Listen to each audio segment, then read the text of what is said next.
Biyen Mbak kelahiran Suriname apa kelahiran Jawa?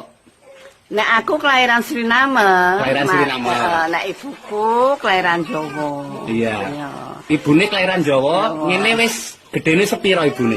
Ya menawa ya eneng 10 tahun. 10 tahun ya.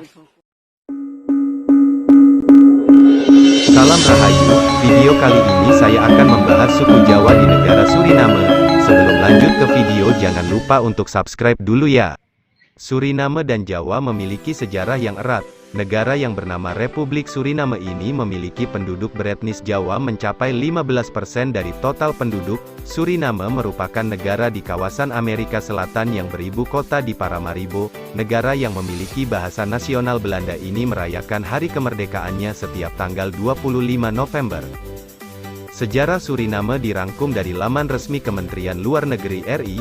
Wilayah Suriname mulai dikenal sejak abad ke-15, ketika bangsa-bangsa Eropa berlomba menguasai Guyana, suatu dataran luas yang terletak di antara Samudera Atlantik, Sungai Amazon, Rio Negro, Cassiquiare dan Orinoco.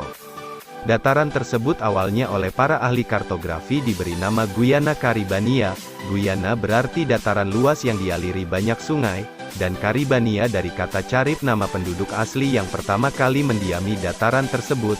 Dalam legenda El Dorado, Guyana digambarkan sebagai wilayah yang kaya kandungan emas, yang mendorong orang-orang Eropa untuk bersaing menguasai kawasan itu. Pada 1449 pelaut Spanyol, Alonso de Ojeda dan Juan de la Cosa berlayar menyusuri pantai timur laut Amerika Selatan, dan Guyana berhasil dikuasai atas nama Raja Spanyol. Selama abad ke-16 dan 17, Guyana silih berganti dikuasai Spanyol, Belanda, Inggris, Prancis dan Portugal.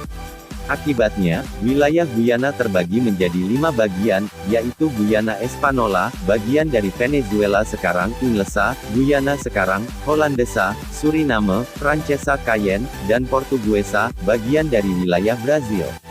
Tahun 1651 Suriname direbut Inggris, sampai saat penandatanganan Perjanjian Perdamaian Breda tahun 1667.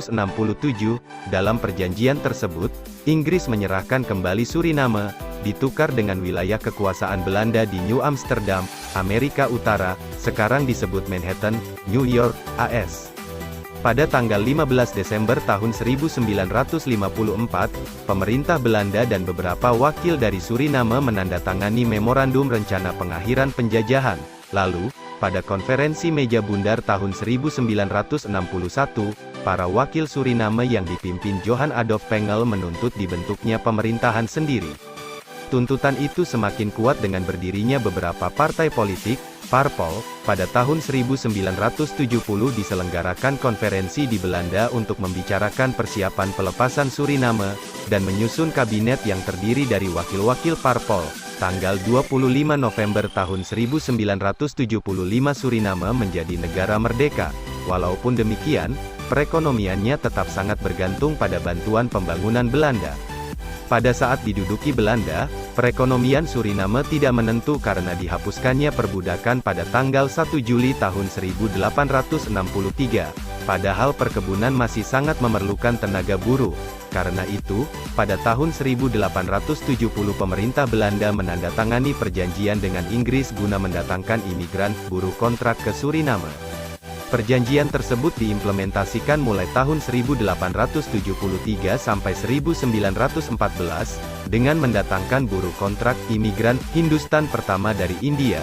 Gelombang berikutnya adalah para imigran dari Jawa pada tanggal 9 Agustus tahun 1890. Mereka dipekerjakan sebagai buruh murah di perkebunan, kebanyakan dari Jawa Tengah, karena saat itu sebagai wilayah yang padat penduduknya dan tingkat perekonomiannya rendah. Dari tahun 1890 hingga 1939, jumlah imigran Indonesia asal Jawa tersebut mencapai 32.956 orang dengan menggunakan 34 kali pengangkutan. Imigran keturunan Jawa ini bekerja sebagai buruh perkebunan Belanda berdasarkan sistem kontrak. Berdasarkan perjanjian yang ada, para buruh Jawa tersebut memiliki hak untuk kembali ke negara asalnya, repatriasi, bila mana telah habis masa kontraknya. Dalam Periode tahun-tahun 1890 sampai tahun 1939, tercatat 8.120 orang yang telah kembali ke tanah air. Pada tahun 1947, terjadi lagi gelombang repatriasi tercatat 1.700 orang, repatriasi massal terakhir pada 1954, ketika sekitar 1.000 orang Jawa meninggalkan Suriname untuk kembali ke Indonesia. Sebagian besar para imigran Jawa ternyata memilih tetap tinggal di Suriname walaupun hubungan kontrak mereka dengan pemilik perkebunan telah berakhir. Mereka tetap tinggal dan bekerja di perkebunan itu sebagai pekerja bebas. Bagi mereka, bekerja di perkebunan bukanlah merupakan sesuatu yang baru. Mereka juga telah terbiasa berhubungan dengan para majikan Belanda yang bertahun-tahun menjajah Indonesia. Kondisi seperti itu merupakan faktor pendorong para keturunan Jawa untuk bertahan. Mereka tidak terpengaruh oleh buruh India yang pada umumnya meninggalkan pekerjaan mereka segera setelah masa kontraknya habis. Namun, ketika masa kejayaan perkebunan tebu mulai merosot, banyak orang Jawa di Suriname yang beralih profesi menjadi buruh industri. Mereka berpindah ke pusat-pusat pertambangan bauksit seperti Moengo, Paranam dan Biliton. Akibatnya, daerah yang semula dikenal sebagai distrik Jawa di Suriname karena mayoritas penduduknya keturunan Jawa, seperti Saramaca, Koroni dan Nikeri, semakin kekurangan tenaga buruh.